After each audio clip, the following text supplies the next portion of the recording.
How to comment anonymously on Facebook group. Hello everyone, I am Bishaka and welcome to our channel. Facebook is a platform where users' username are available all the time and cannot be hidden.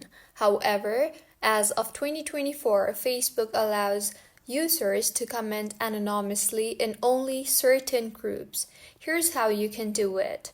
First, ensure you are a member of a group that supports anonymous posting.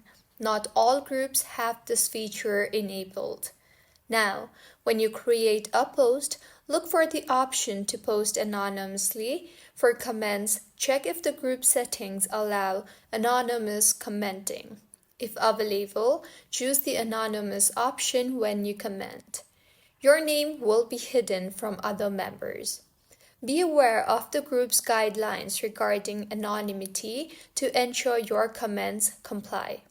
Also, even anonymously, maintain respectful communication to foster a positive group environment.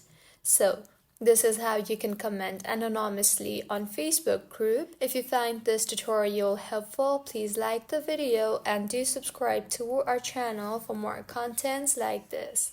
Thank you for staying with us until the end.